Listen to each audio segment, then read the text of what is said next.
just thinking about an important concept in healing trauma and chronic pain and chronic illness that's stress induced, which is, by its moniker chronic, is pretty much all of them, those kind of symptoms. So one of the things that can happen is that in order for healing to progress, is we have to sometimes address the parts of us that are identified with our symptoms. And we may also have relationships and an identity that's enmeshed with the medical system as well.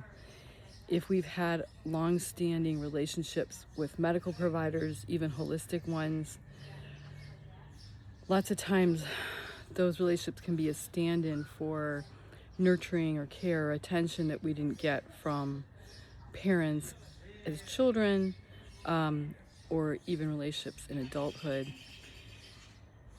And we have to proceed with a lot of compassion for those parts of us that, when we first hear about healing trauma and chronic symptoms, with the very effective techniques that are available today to work with the brain that's creating the symptoms, when we first start hearing about those, we may feel a revulsion to them, sweating a little bit, resistance.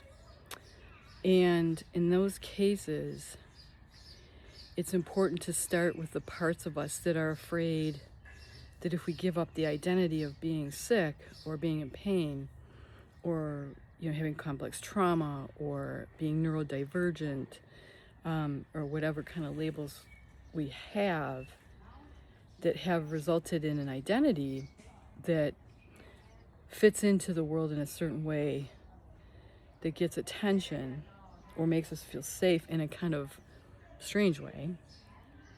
We have to deal with those parts first. We have to have compassion for them, take them on, work with them too. They're kind of like guardians at the gate, and they may not allow us to proceed with healing if they feel threatened. That if we are healed and whole, we may not have the attention or validation, or, and even sometimes in a more complex way, not show up in our full capacity in life powerfully, which we feel, based on conditioning often from early childhood, might threaten caregivers, result in rejection from the tribe, from the group.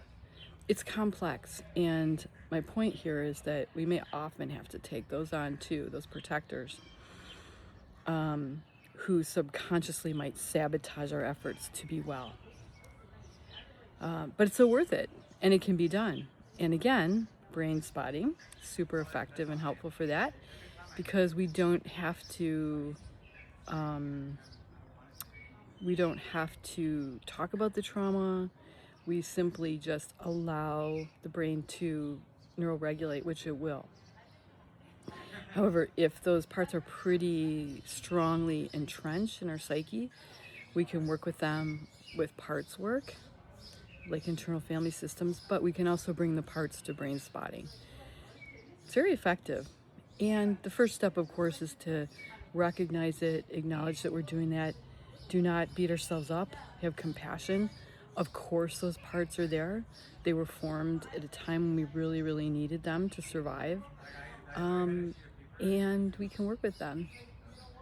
So just another thought, embarking on trauma healing and chronic pain and chronic illness healing, is look at the parts of us that might be identified with the symptoms and start to explore them, give them safety so that they will be willing to let us do the work. That's so effective. I still have openings for free brain spotting sessions. If anybody would like to have those, try it out. It's super easy, super effective, very simple. Just send me a message, and you can go to my website that's linked on my channel description, and be happy to talk with you. Thanks so much. God bless.